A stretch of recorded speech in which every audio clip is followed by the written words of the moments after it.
Non, moi je pense qu'il faut qu'on soit proportionné. D'abord, le président de la Commission nationale de liberté de la communication nous a demandé l'autre jour qu'il faut qu'on soit proportionné dans nos propos. À la fin, voilà, merci, le mot on soit proportionné. Moi j'estime que quand on reste le problème de M. Djani, maintenant la question qu'on doit se poser, que la police ne nous a pas encore répondu, et que la police doit nous répondre comment se fait-il que lui était censé être en prison et on lui a trouvé à Ouando. Merci bien, merci bien. Oui, je vais réagir par rapport au propos de notre ami. C'est vrai, il nous invite à l'apaisement, il nous dit qu'en tant que vous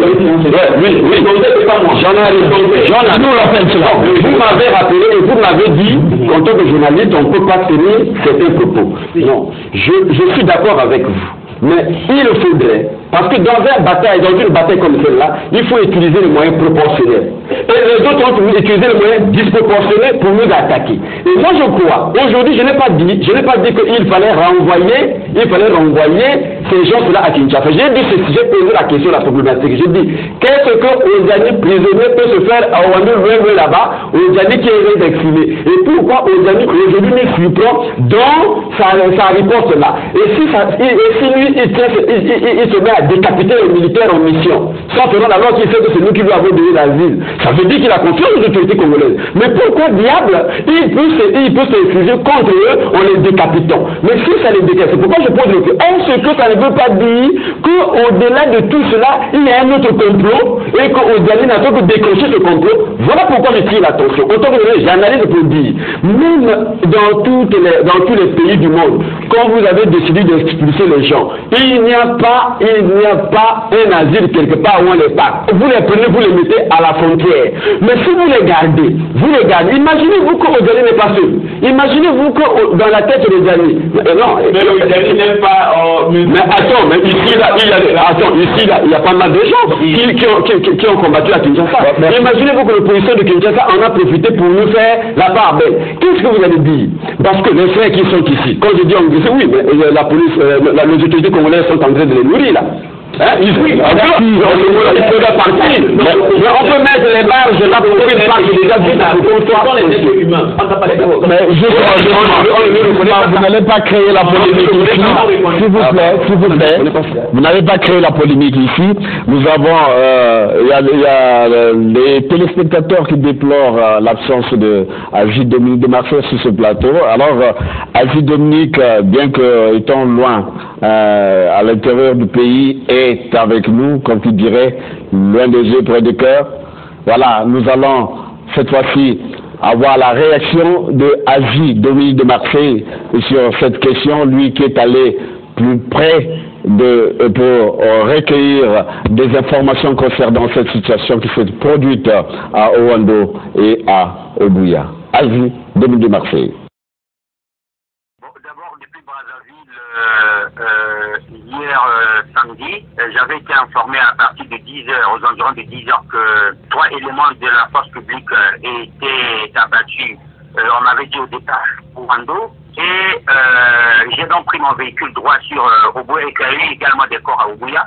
J'ai pris mon véhicule sur Obuya et dès que je suis arrivé à Obuya, immédiatement en ma qualité de journaliste, je suis parti m'enquérir auprès du chef de poste de la police d'Obuya et qui m'a donné l'information suivante.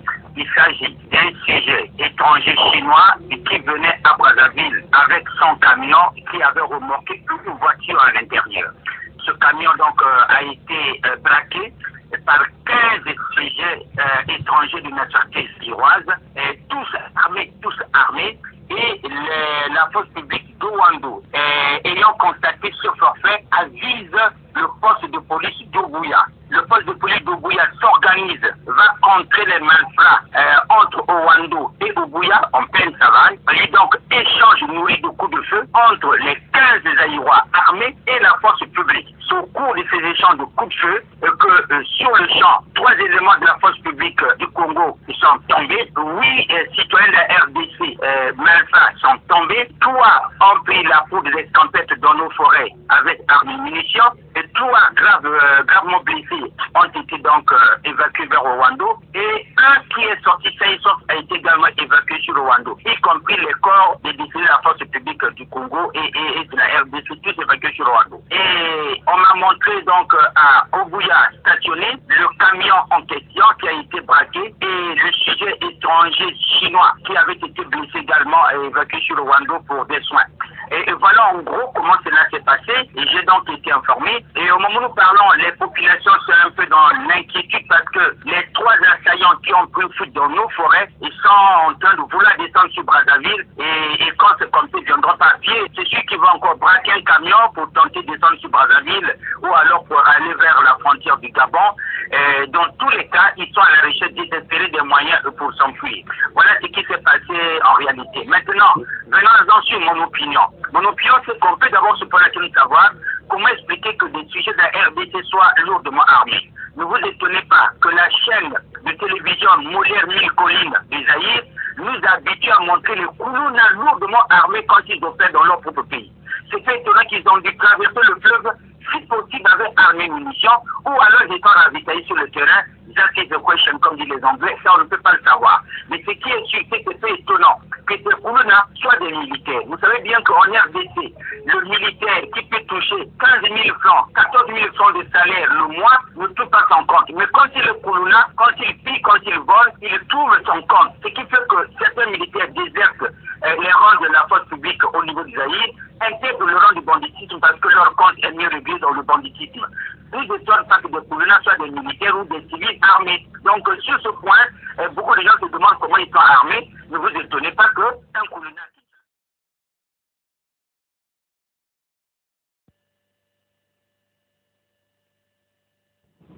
Voilà.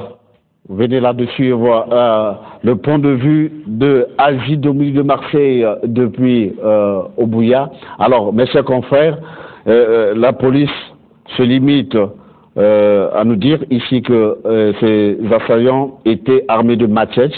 Alors, Asie Dominique de Marseille, qui est allé s'enquérir de la situation au niveau d'Obuya, parle des armes, des échanges de coups de feu.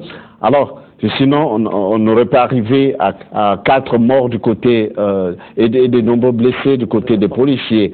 Alors, comment réagissez-vous face à cette question? Alphonse Ndongo. Oui, c'est vrai, je vais d'abord relever un fait, c'est qu'au-delà d'être congolais, je voudrais que les confrères dépassionnent un peu le débat et qu'on reste journaliste.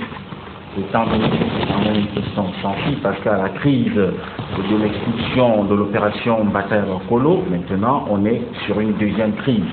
Et à ce que je sache, selon mes informations, et alors c'est à prendre avec des pincettes, parce que faute de communication, les sources que nous avons interrogées qui étaient sur place nous disent que le chef Oudjani qui était installé dans cette maison, d'ailleurs on lui reconnaît entre guillemets quelques vertus mystiques, soi-disant que lors des échanges de coups de feu, lorsque la police a tiré, voyant des gens sortir armés de haches et de machettes pour s'en prendre à des policiers, la police a constaté qu'en tirant à bout portant, je dis, c'est à prendre avec des pincettes, que ces gens étaient invincibles. Alors, la police, par conséquent, ayant donc essayé de tirer, c'est comme ça que ces gens ont avancé avec haches et machettes et ont pu donc tuer nos forces de sécurité. Les gens, dès que les forces de sécurité sont tombés sous les coups de hache et de machette, les rebelles, entre guillemets, se sont donc saisis de leurs armes pour prendre la fuite. Et c'est comme ça qu'au niveau d'Obuya, les armes auxquelles fait allusion à Dominique Marseille dans son intervention, je pense que c'est en ce moment-là qu'interviennent les armes. Donc, ce qui, moi, peut quand même aller au-delà de tous ces aspects, je dis, je mets tous ces témoignages-là entre guillemets parce que faute de communication. Moi, ce qui peut m'étonner, c'est que comment un chef rebelle, comme celui-là, on nous a dit à un moment donné qu'il était gardé ici à la DGFT, et puis j'apprends, selon mes sources, qu'il s'est retrouvé à un moment donné à Ifondo, et puis après, il s'est retrouvé même avant de venir à Wando, il était à Ouesso. Et donc, suivi dans ce mouvement, il s'est retrouvé là, et si mes informations sont exactes, j'apprends que le président devrait transiter par Wando après avoir inauguré la route. Bon, alors, est-ce que je peux me poser la question, et c'est là où je vois certains confrères qui ont intervenu, qui ont pu analyser les choses dans le même sens, et je me demande, est-ce que ces gens n'avaient donc pas un agenda caché? Parce que quand même le président de la République doit être là, il paraîtrait qu'ils ont un peu des armes, parce qu'au-delà des machettes et des haches, il paraît que là à la maison aussi, je crois qu'ils en avaient deux ou trois armes dont ils se sont servis. Qu'est-ce que cela peut bien insinuer? Donc on peut se poser des questions. Est-ce que l'opération qui est menée aujourd'hui et que nous avons tous salué hier, est-ce que cette opération ne cache pas autre chose? Est-ce qu'on ne veut pas absolument créer un affrontement entre les deux Congos et créer comme ça une situation, pourquoi pas difficile? Je me pose des questions en tant que journaliste, cela relève pour l'instant de la spéculation. Parce que je ne peux pas comprendre que quelqu'un qui est rebelle, qui devrait être en principe gardé, ou alors on devrait lui trouver un autre pays d'accueil, se retrouve quand même à Orlando, dans des conditions, et d'ailleurs la rue Kélé où ça s'est produit, on me dit que c'est non loin, n'est-ce pas, de la zone militaire. Alors, est-ce que dans ces conditions, je ne sais pas ce que M. Oudjani faisait là, c'est autant de questions que je suis pour l'instant en train de me poser, pourvu que les autorités à brève échéance puissent nous en donner des explications. Parce qu'il n'est pas normal qu'au moment où on mène ce genre d'opération, on se retrouve avec des gens armés, parce qu'au-delà d'Oudjani, il y a aussi des ex-phases qui sont toujours ici, et les gens de Mbemba. Je ne dis pas qu'ils sont forcément armés, mais je crains que ces gens puissent créer comme ça un mouvement, comme on dit, ce qu'on appelait à l'époque en Allemagne, c'est-à-dire ils peuvent créer un bloc soudé, et puis finalement on se retrouve avec des gens qui pourront rendre la tâche très difficile à nos forces armées. Et dans le contexte actuel où nous sommes en préparation de tous les grands événements politiques qui s'annoncent, il faut quand même qu'on parte d'une solution qui peut paraître anodine et qui, au fur du temps, devient comme un ballon gonflable et qui peut éventuellement nous créer des soucis sécuritaires. Je pense que c'est autant de choses que nous devrions examiner, pas nous les journalistes, mais nos forces de sécurité. Merci, Alphonse Ndolo. Alors, Romy Kokilas, 4 policiers tués, dont 2 officiers. Alors, c'est quand même effrayant, n'est-ce pas? Naturellement effrayant. Je dis qu'on ne peut pas développer cette question sans pour autant faire allusion à cette opération, toujours cette opération. D'abord, je pense que nous devons l'examiner minutieusement. Nous devons suivre surtout la chronicité des événements, de cette actualité. Cette politique ou l'initiative de la police a été lancée un jour. Et nous devons suivre l'évolution. Parce que si on regarde toujours, c'est comme si ça n'a pas évolué. Alors, moi je vous dis aujourd'hui, l'opération a été saluée par les populations. Ça, c'est dépassé. Aujourd'hui, nous sommes en train de vivre la retombée de cette opération. D'abord, il y a eu les jeunes de la force publique qui a allumé. C'est aussi une belle occasion pour eux de faire un peu de pédagogie, pour savoir lorsque dans le civique, on peut allumer 2 États. Après, bon, c'est la guerre entre la presse et la RDC, celle-ci. Je m'arrête d'abord là. Là, je crois qu'on doit se fixer. Nous avons critiqué hier les médias de la RDC, de même appel. C'est vrai. Nous avons pensé que ces médias échappent au contrôle de leurs institutions. Mais je crois que nous ne pouvons pas faire le même jeu.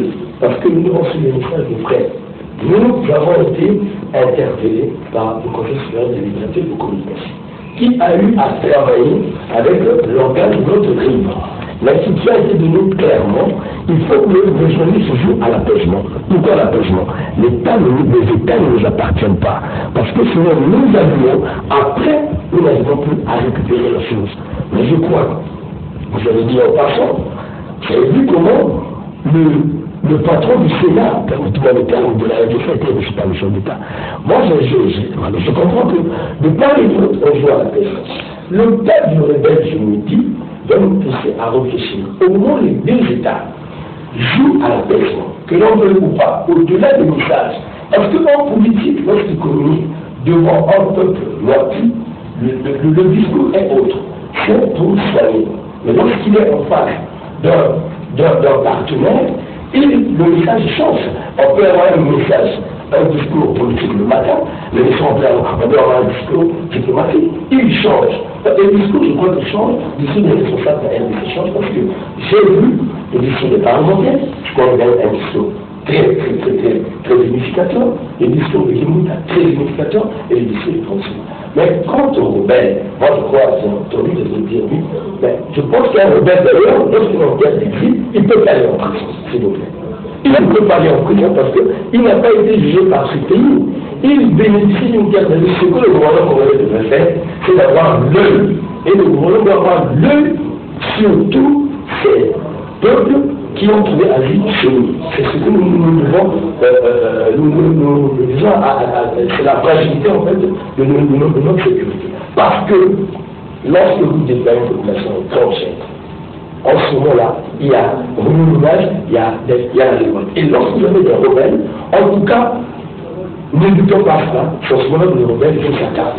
Une carte, ça, qui va déstabiliser la chose là où il est, ou à l'extérieur. Mais c'est souvent c'est à l'extérieur. Mais moi, c'est une certitude, hein, je me dis, mais puisqu'il est rebelle, ça veut dire, il n'harmonise pas le pouvoir de Kinshasa. Et que le pouvoir de Kinshasa n'harmonise pas, ne s'harmonise pas avec l'opposition, qu'est-ce qui pourrait amener question de solution à agir maintenant? Parce que l'État congolais l'a bien reçu, il était là, il faut le dire, puisqu'il va avoir partout. Mais comment il peut poser un acte sur les éléments de la force publique? Et ensuite, c'est l'occasion de rejeter les forces d'information que nous avons de nous pour une telle situation de crise. Il faut aussi apaiser l'esprit de la population. Lorsqu'on nous dit que ces gens ont tué les militaires congolais ou opposés de par des armes blanches. Mais on se dit, mais quelle est la force qui s'est gardée en face des gens armés?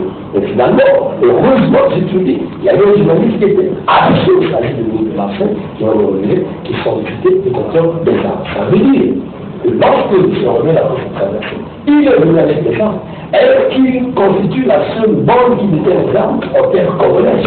Donc c'est un danger pour le Congo qui s'est lancé dans un grand débat sur la constitution et nous allons vers la fin d'une période. Voilà, pour répondre à la préoccupation d'un téléspectateur, les 3 autres qui avaient réussi à s'enfuir ont été vite rattrapés. Donc, on ne connaît pas, voilà, rattrapés, morts ou vifs, nous ne savons pas. Alors, nous sommes ici à Brazzaville. Et pour parler justement de l'apaisement entre Brazzaville et Kinshasa par rapport à la situation créée suite au lancement de l'opération Bataille à Bakolo, les échanges se multiplient aussi au plus haut niveau. Nous allons vous proposer l'audience que le président de la République, Denis Sassou Nguesso, a accordée au président du Sénat de la RDC, en l'occurrence Léon Kengo Wadondo. Ça s'est passé à Oyo. Suivez. L'opération Bataille à Bakolo, qui consiste à la reconduite à la frontière des étrangers en situation irrégulière au Congo, préoccupe les autorités de la République démocratique du Congo. C'est pourquoi le président du Sénat, Léon Kengo Wadondo, est venu à la rencontre du chef de l'État à Oyo. Porteur d'un message du président Joseph Kabila à son homologue Denis Sassou Nguesso, Léon Kengo Wadondo a mené un plaidoyer pour l'assouplissement de l'opération Bataille à Bakolo. Le président de la République a accepté que nous puissions, à partir d'aujourd'hui, surseoir un peu à tout ce qui a été comme surchauffe dans nos relations. Bien que Kinshasa n'apprécie guère le refoulement des ressortissants de la RDC par Brazzaville, comment alors les autorités de la RDC apprécient-elles la gestion de cette situation par leurs médias? Léon Kengo Wadondo prône l'apaisement. Chacun, lorsqu'il y a un danger ou qui porte atteinte à la sécurité des personnes et des biens, peut faire de ce qui est arrivé une forme d'hyperbole pour exagérer. Je ne suis pas venu ici pour faire une démarche d'exagération. Je suis venu ici pour demander l'apaisement, pour permettre aux deux pays de pouvoir évoluer ensemble, gérer la situation. Nous ne devons pas montrer que nous sommes dépassés, nous devons gérer la situation, a conclu le président du Sénat de la République démocratique du Congo. Voilà, il est question ici de jouer à l'apaisement. Vous venez de suivre ce reportage de Okano Irika sur l'audience accordée par le président de la République, Denis Sassou Nguesso, au président du Sénat de la République démocratique du Congo, Jean-Mongo Tselan. Comment analysez-vous les propos du président du Sénat? Bon, je crois que on a vu là Léon Kengo-Adondo. Léon Kengo-Adondo n'est pas un petit politicien. C'est un vieux de la politique qui a commencé à rouler sa bosse depuis des décennies. D'abord avec le président Mobutu, c'est vrai qu'il était encore très jeune quand on régnait le président Kasavubu, quand on régnait le président Kasavubu, Tshombe et les autres. Certainement qu'il était encore très jeune. Mais avec le président Mobutu, il a tiré toute sa bosse là-dedans, il connaît à quel moment placer le mot, faire ceci, il vous a dit, il a insisté sur un mot au moins 3 fois. Gérer, gérer, gérer. Je crois que c'est très important en politique. Mais il n'a pas allumé le feu. Même quand nous disions tout au début de cette émission que le discours de Léon Kengo-Adondo, il y a à peine 3 jours, était différent de celui qu'il a prononcé là-bas à Oyo avec le président. C'est pas le fait parce qu'il est en terre congolaise. Bon, je ne pense pas parce que en suivant le reportage de notre collègue, il a rendu fidèlement. Il a rendu fidèlement et Léon Kengo-Adondo étant ici, s'il tient ce discours, mais il a tenu devant un autre vieux métier de la politique. Le président Denis Sassou Nguesso n'est quand même pas un enfant qui est arrivé hier dans la politique. Donc, aujourd'hui, le langage a changé, le discours a changé entre deux villes. C'est quoi? C'est de la récupération déjà au sommet des 2 États. En fait, c'est ça. Hein? La guerre qui semblait être la guerre des clochers entre nous, journalistes du Congo, et journalistes de la RDC, il est laissé en bas. Il est laissé en bas. Finalement, c'est nous, normalement, nous journalistes, et je globalise. En fait, c'est pas nous les journalistes du Congo. Les journalistes de la RDC, ils devraient être confondus, tel que ça se passe là. Donc, Léon Kengo-Adondo est venu pour apaiser cette situation de crise. Maintenant, le problème qu'il faut regarder, c'est comment gérer. Parce que tout à l'heure, mon frère, quand il parlait de cette opération qui a déjà porté des fruits, qui a été bien reçue. Non, qui porte des fruits. Parce que l'opération doit se poursuivre. À mon avis, les journalistes, l'opération doit continuer. D'ailleurs, en fait, ça devait être une opération de routine. Hein? C'est simplement parce que ça a été relayé par la presse, mais comme partout ailleurs. Et d'ailleurs, je crois, Bargui, mais quand on fait un refoulement, je crois, tous ici, à quelques exceptions, je ne sais pas, tous ici, on a été en Europe. Et on sait, est-ce que quand on vous arrête dans la rue, on dit allez faire vos valises, vous faites ceci, on dit on vous jette dans un avion, vous repartez. Donc, tel que ça se passe aujourd'hui, on nous demande de faire l'apaisement, mais pour ceux qui n'ont pas encore regardé, ils étaient très très très nombreux au but. Aujourd'hui, le nombre, les effectifs diminuent là. Donc ils sont en train de traverser.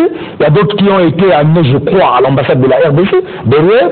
Bon, j'avais aussi suivi le maire de la ville, le gouverneur de la ville de Kinshasa, qui parle de l'hôtel Cosmos. Donc certainement que d'autres font le jeu là-bas. Donc vous voyez, c'est ça la gestion justement de cette opération. Regardez le côté humanitaire, hein, on est en train de régler, mais ce qui est vrai, l'opération elle-même, elle demeure en dehors de cet imbroglio qui vient de se produire. Donc, Léon Kengo-Adondo, en traversant à Brazzaville, n'est pas venu pour chercher ou solliciter l'arrêt de l'opération.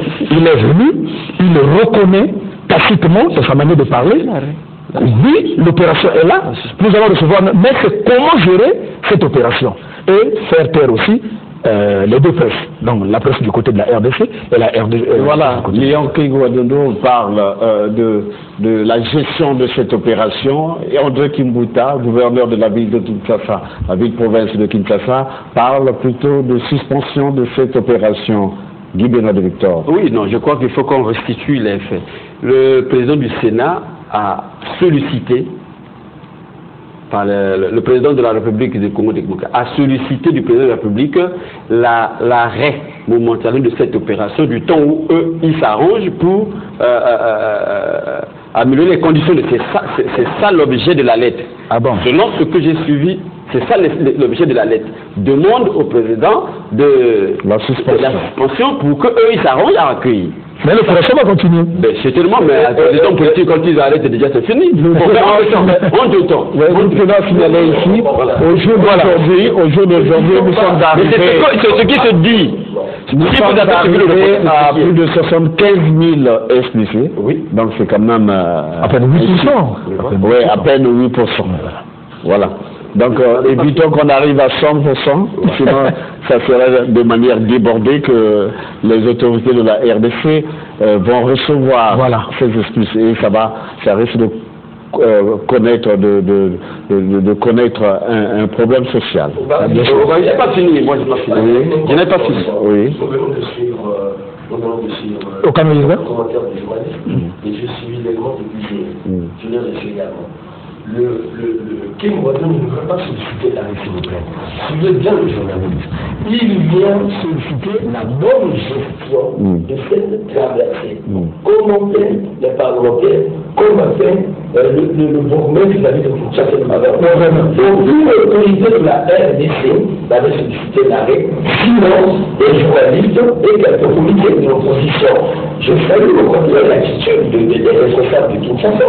Parce qu'ils savent, je me dis, ils ont une bonne culture, parce qu'ils savent que dans tout État, on peut remettre la frontière.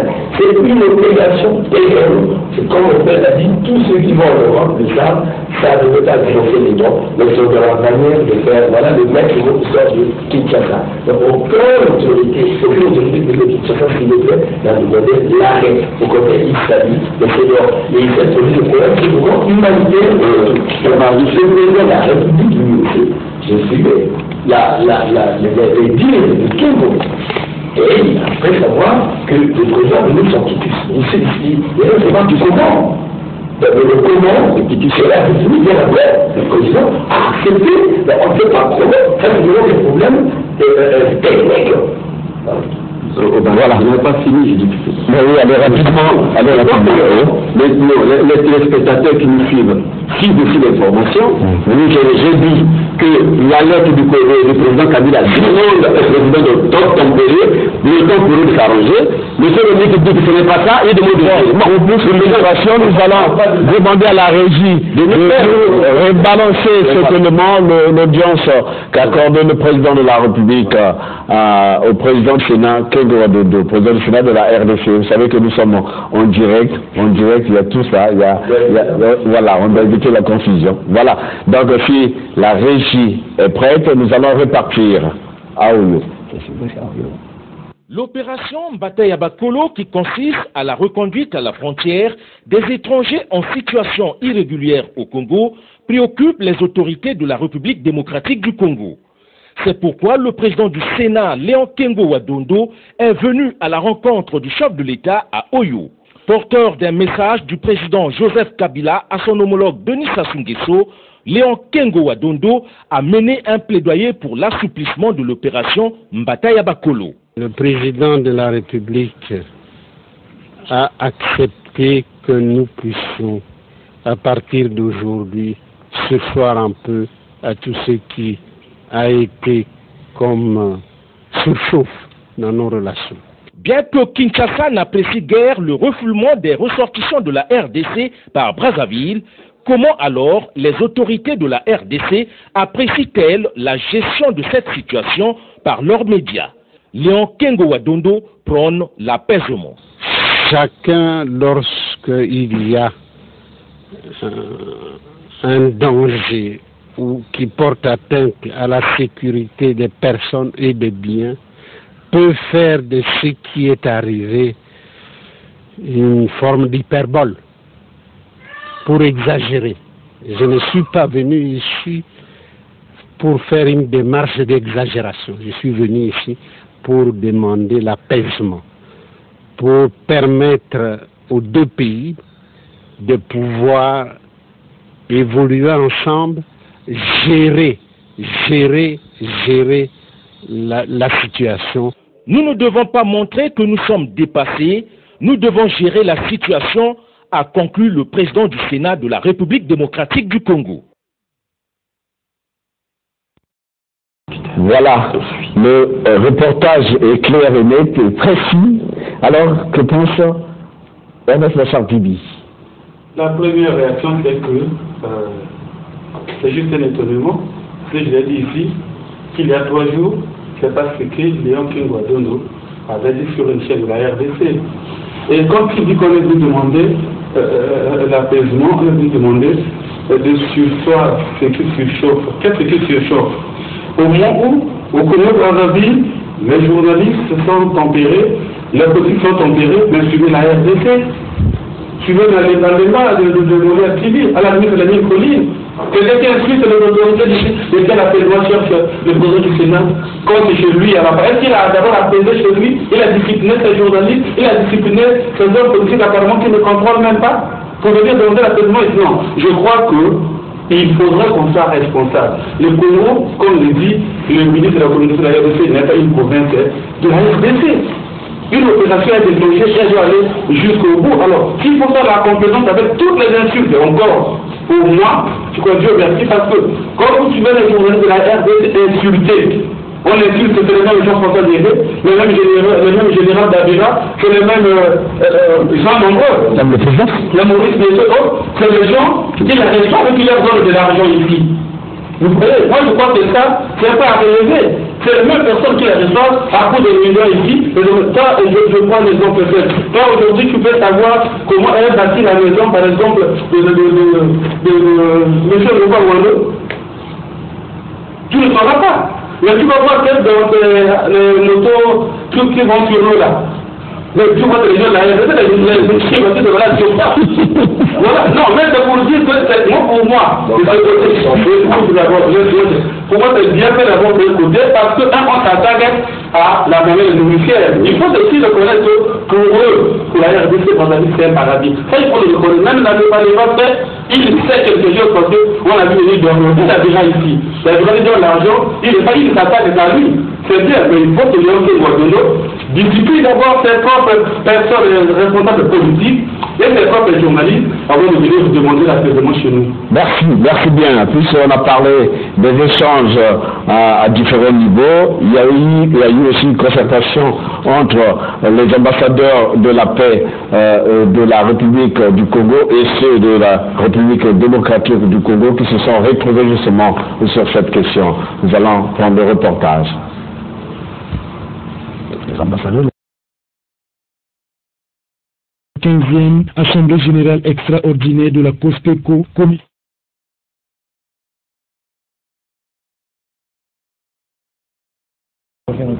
Voilà, nous disons tantôt que sur cette question, pour parler de l'apaisement, les ambassadeurs de la paix de la République démocratique du Congo et ceux de Congo-Brazzaville se sont retrouvés à Brazzaville pour examiner justement cette question des refoulements des rapatriés. Images et commentaires. Préoccupés par la tension qui règne entre Brazzaville et Kinshasa, les membres de la Fédération pour la paix universelle, après moult échanges, sont parvenus à des conclusions allant dans le sens du retour de la paix entre les deux villes, suite aux événements survenus entre les deux peuples. Conscients de la nécessité de respecter la souveraineté de chaque État, désireux d'apporter leur modeste contribution suite aux événements survenus entre les deux pays, préoccupés par le retour de la paix, de l'harmonie et de la concorde entre nos deux peuples, tenons compte des valeurs universelles prônées par la Fédération pour la paix universelle, notamment œuvrer pour le bonheur des autres et travailler pour surmonter les barrières qui divisent les êtres humains. Considérant les liens ancestraux et historiques, la proximité géographique, la similitude des langues, des cultures et des religions, les liens de mariage, les relations commerciales, ainsi que l'appartenance aux mêmes institutions sous-régionales et internationales qui unissent les deux nations. Fort de tout ce qui précède, les ambassadeurs pour la paix du chapitre République démocratique du Congo et du chapitre République du Congo exhortent les autorités des deux États au dialogue et à l'apaisement. Encourage et félicite les autorités des deux États par rapport aux marques de retenue et d'apaisement dont elles ont fait preuve depuis le début de la situation et les exhorte à la poursuite du dialogue déjà engagé à l'effet du rétablissement de la paix entre les deux pays. Lance un vibrant appel à l'apaisement et à la retenue pour deux communautés qui ont toujours et de tout temps vécu ensemble en harmonie. Invite les deux chefs d'État à continuer à s'impliquer personnellement comme ils le font déjà. Pour votre gouverne, la FPU est guidée par une vision de l'humanité comme une seule famille globale sous Dieu, vivant selon les principes universels dont deux guident sa mission et ses activités. D'abord, engager sa vie au service du bien des autres. Toujours au cours de cette séance de travail, l'on a noté l'élargissement des effectifs des membres de cet organisme avec l'adhésion officielle d'Elie Smith. Voilà pourquoi ici. Voilà, vous venez de suivre ce reportage. Alors, les ambassadeurs de la paix de deux Congos appellent à l'apaisement. Nous allons terminer cette émission rapidement. Nous allons prendre les avis des uns des autres sur cette question de l'apaisement concernant cette opération Mbatiabakolo. Rapidement, Alphonse Nungo, en 30 secondes. L'apaisement est en marche parce qu'il y a des signes qui ne trompent pas en diplomatie. J'ai vu Kenge Wadongo ici, le ministre du président Kabila. C'est quand même la deuxième personnalité en RDC. Donc cela, à mon avis, montre à quel niveau les autorités des deux pays sont en train de vouloir normaliser les choses. Et la seule inquiétude reste pour moi cette frange de la presse congolaise de la République démocratique du Congo qui ne contrôle pas le pouvoir. C'est-à-dire, quand vous suivez les diatribes et quand vous suivez tout ce qu'il y a comme jet de scout en direction de Brazzaville, c'est notamment dans les médias proches de l'opposition qu'on essaie de jeter le l'huile sur le feu. Et il va falloir en ce moment que l'autorité de régulation chez nous des médias, c'est-à-dire le Conseil supérieur de liberté de communication, se rapproche de son alter ego de Kinshasa pour qu'ensemble les deux autorités étudient la manière dont les médias peuvent jouer un rôle particulier dans l'apaisement. Cela me paraît tout à fait primordial parce que les contrôles de police sont des problèmes d'immigration, sont généralement des problèmes de routine. Je ne vois pas pourquoi cela devrait être aujourd'hui un point de conflit entre deux pays.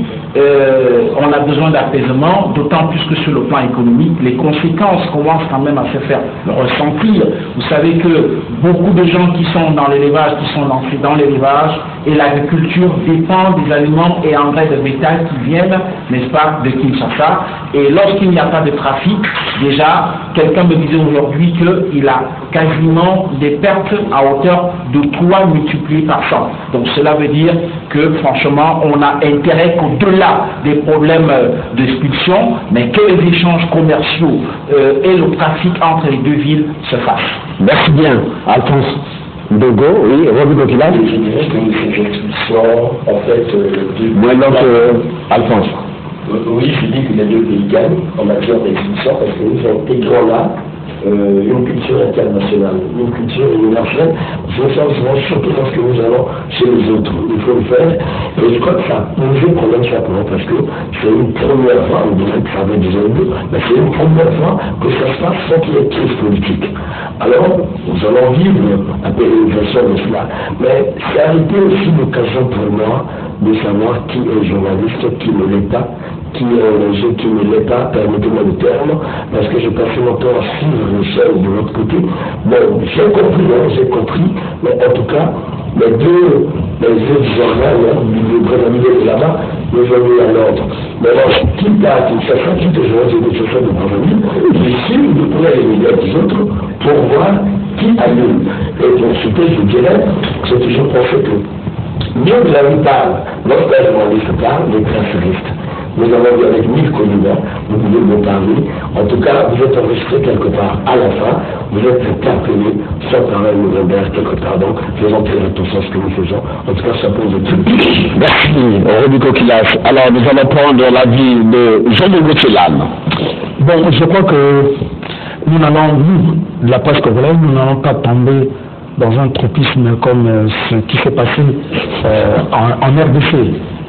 Nous ne soyons pas des gens, des déjantés, si vous voulez, des sans cerveaux, hein, n'est-ce pas? Parce que la presse, quand vous connaissez, vous connaissez. Mais tout ce que je vous dis, je pense qu'il devait être fait, c'est le respect des instructions qui sont données au sommet. Pour ce qui me concerne, je pense qu'il n'y a pas trop de soucis là-dessus. Mais c'est au niveau de Kinshasa, parce que nous avons fini la mère Mende, qui a une semaine de cette opération, non, je crois 2 semaines, avait déjà instruit leur, comment il a appelé ça, leur conseil supérieur de la liberté. Voilà, la haute autorité des médias, qui avait déjà lancé une sorte de formation pour dire que l'organe qui va récidiver devait être sanctionné, mais malheureusement, on a bien vu comment les 1000 collines de Kinshasa ont fait en tournée.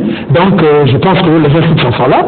Nous sommes, comme, pour ce qui nous concerne, comme des attachés de l'État. C'est vrai que dans le privé, ça, mais nous sommes des attachés de l'État, et quand l'État instruit, nous sommes obligés d'obtempérer. Mais s'il faut faire comme les autres, comme des déjantés, je pense que ce n'est pas normal. Merci, Mongo Tchandam. Et l'avis de Ernest Machar-Bibi. On a dit que c'est un étonnement par rapport à l'étonnement également de mon grand frère Jean Mongo Tchandam, qui nous dit qu'il se tourne, ce que les FISA ou la rame en RDC n'est pas pu mettre de l'ordre. Non, il faut aussi reconnaître qu'on a l'impression d'être des amis qui sont presque des incontrôlés ou qui ne disent pas leur propre pensée. Parce que cela c'est réellement un État, c'est le moment de le démontrer que c'est un État qui est gouverné et que les autorités et les institutions fonctionnent. Je ne sais rien. Merci. Gilles Ndongo. Nous, de population, nous sommes condamnés à vivre ensemble, quel que soit le régime, et je pense que, quel soit du pouvoir, du côté du pouvoir de Brazzaville ou celui de Kinshasa, nous avions tout intérêt à créer les conditions des relations de paix et de confiance. Et je crois qu'avec l'affaire Odjani, il faudrait que la confiance soit réunie. Il faut qu'au niveau de Brazzaville, que l'on prenne la décision d'expulser les opposants immédiatement en RDC vers d'autres pays pour que le climat d'entente soit rétabli. Parce que si on ne le fait pas, les oiseaux de mauvaise augure instrumentalisant cette situation pour dire que voici à Brazzaville, on est en train de berger de sous-bossons des opposants hostiles au régime de Kabila. Et je pense qu'aujourd'hui nous avons tout intérêt. Mais je dois dire également qu'il faudrait dorénavant qu'il y ait une immigration choisie. J'étais étonné aujourd'hui de regarder au niveau de nos ruelles, les ruelles centrales, avec les voileries. Il faut qu'on crée des conditions pour que, non pas de la RDC, ceux qui font utile, notamment les ramasseurs d'ordures ménagères, que la mairie ne fait pas son travail, qu'ils font le travail à la place de la mairie, que ces citoyens RDCiens reviennent parce qu'ils sont utiles, parce que la mairie de Brazzaville ne fait pas son travail. Ça, c'est le point de vue de Gilles Ndongo. Alors, que serait le dernier mot de mon très cher Dieudonné Victor? Oui, bon, merci beaucoup. Je crois que tout le monde parle d'apaisement. C'est bien d'apaiser. Mais moi, je suis d'une éducation, je sors d'une éducation. Mon père me disait, quand tu vas dans la rue, l'autre ne provoque pas les gens. Mais l'autre te provoque, il faut rendre. Si on m'injurie, tu es injurié. On t'injurie, tu rends. Il ne faut pas revenir et si on peut dire, papa, on t'a injurié. Je vais te demander quelle injure. Et je vais répéter, tu vas me répéter l'injure, c'est toi qui vas m'injurier, c'est pas l'autre. En ce moment-là, moi aussi, je dis à mes enfants, tu y vas, ne provoque pas. Mais on te provoque. Défends-toi là-bas. Et en ce moment-là, son père et moi, on va arranger après. Bon, je veux bien. Tout le discours d'apaisement là ne s'adresse pas à la presse congolaise. Le discours là devait s'adresser à la presse de l'autre côté. Moi je suis congolais, mais eux ils sont congolais. Ils s'adressent aux Congolais de là-bas. Parce que c'est eux qui outrepassent la règle déontologique. C'est pas nous. Nous sommes dans le droit de réponse ou le droit de réplique.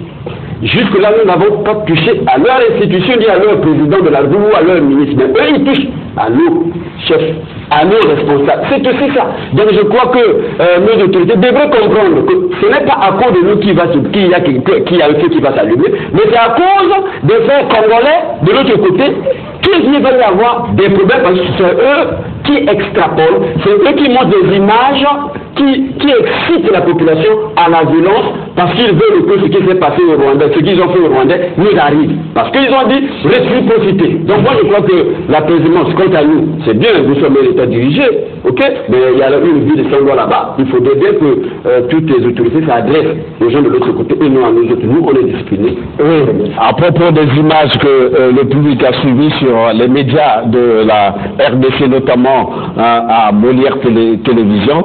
Voilà, les images qu'on a montrées, un citoyen en train d'être lynché par la population, ces images se sont passées, sinon la scène s'est passée à Bangui, en Centrafrique, où notre reporter Eli Smith était parti pour réaliser un reportage. Il est arrivé avec ces images, nous avons projeté même ici, et Molière a récupéré ces images pour faire croire au public que c'est une situation qui s'est passée à Brazzaville. Et pour le deuxième film qu'on a montré, les militaires en train de déshabiller des femmes, comme vous avez vu au niveau de la Patte d'Oie, ces images ne datent pas d'aujourd'hui, ces images datent de près de 10 mois où s'est tenu ici à Brazzaville le forum Force Africa au ministère des Affaires étrangères. Les membres de la sécurité présidentielle qui étaient tout autour du ministère, en assurant bien entendu la sécurité, ont trouvé dans cette forêt des prostituées, des femmes prostituées, et à cette occasion, vous savez, il y avait près de 6 chefs d'État qui étaient dans l'auditorium du ministère des Affaires étrangères. En ce moment-là, la police, la garde républicaine est passée par ce qu'on appelle la fouille. Le reste à suivre. Eli Smith, vous allez clôturer, vous avez le privilège de clôturer cette édition. En tant qu'ambassadeur de la paix. En tant qu'ambassadeur de la paix. Voilà. Mais moi, pour les images, oui, c'est quand même désolant pour Molière, et les images qu'on avait prises à Bangui. Il y avait le monsieur là, c'est un membre de la Danti Balaka, que s'ils sont intelligents, bon, je ne veux pas dire cela, il devait voir qu'il y avait les policiers de la RDC, Gabon, Cameroun et le du Congo, ça s'est passé dans le quartier Boïra, dans le arrondissement à Bangui. Donc c'est désolant, mais nous, on ne veut pas faire comme mon frère et collègue. Si quelqu'un te dit que tu ne dois pas faire logique. Ça, c'est l'éducation qu'il a reçue de son père. Voilà. Moi, je trouve que le Congo-Brazzaville et le Congo-Kinshasa, c'est 2 pays frères. Et au-delà de tout cela, il y a la base économique qui est très importante. C'est ça qui m'intéresse, parce qu'aujourd'hui, on voit que nous, on ne fabrique bien ici, mais les aliments, on ne fabrique pas. Tout vient de la RDC. Il faudra qu'on sache aussi pourquoi le président, quand le président parle de créer le Congo en un hub, il sait le pourquoi que le Congo soit un hub. Il faudra que les sociétés soient basées ici à Brazzaville et puis vendre dans un grand marché qui est la République démocratique du Congo. Je crois que nous sommes des frères et nous devons rester plus professionnels. Et on ne doit pas répondre à les inerties que quelques 2 ou 3 chaînes ont eu à véhiculer. Et il faut aussi les comprendre. Je pense que la passion aussi qui a été, et que deuxièmement, tous les citoyens de la RDC, je pense qu'on est toujours habitué avec eux. Il a dit par exemple ici, ils viennent ici, il y a ceux qui travaillent, pas seulement comme les gens qui font des poubelles, non. Il y a des médecins, il y a tout qui sont ici. Donc je pense qu'il y a des informaticiens. Il y a les toilettes qu'il faut faire. Il y a des. Oui, non, laissez le problème des toilettes. Non, tout ça, c'est dans le boulot qui doit être fait par la mairie, monsieur Smith. Non, mais la mairie aussi, il faut savoir que la mairie, il ne fait pas tout ce soit comme la tête turque. Il y a des choses que la mairie est capable de faire, c'est pas que les grands travaux qui ne fait pas aussi. Donc il faudra qu'on sache que le tort est partagé, parce que chaque fois on accuse la mairie, il faut savoir que la mairie aussi a des limites. Ici, souvent il y a des budgets, quand tu n'as pas ce budget, c'est les grands travaux. En dehors des grands travaux, si tu le demandes, il y a aussi le ministre des Finances aussi qui ne débloque pas de l'argent aux gens. Donc il y a beaucoup de blocages, on ne doit pas toujours accuser. Pour revenir sur le problème de la Kinshasa et de Brazzaville, c'est des pays frères, c'est nos frères, on doit essayer de vivre en bon entendement. Et puis sachez qu'on est dans une zone où il y a une libre circulation de peuples et de biens. Il y a des lois qui ont été signées avant, des lois qui seront modifiées parce que les traités qui sont en train qui existent. Voilà, merci Eli Smith. Donc pour éclairer un peu la lanterne de ceux qui nous ont suivis, le célèbre rebelle Odjani a succombé des suites de ses blessures. Et cela à cause d'une hémorragie interne à temps après, selon le communiqué de la police. Voilà. Et pour ce qui concerne les images dont on a fait allusion tout à l'heure, vous suivrez le reportage d'Elie Smith, après le journal magazine, le magazine de sport de tout à l'heure, présenté par Mesme Oubouma à 15h30, et vous aurez donc à ce dossier présenté par Elie Smith, réalisé à Bangui, et vous allez vivre ces images-là dont Molière a projeté, faisant croire au public que c'est des Congolais. Voilà. Et pour terminer, nous tenons à saluer des fan clubs qui nous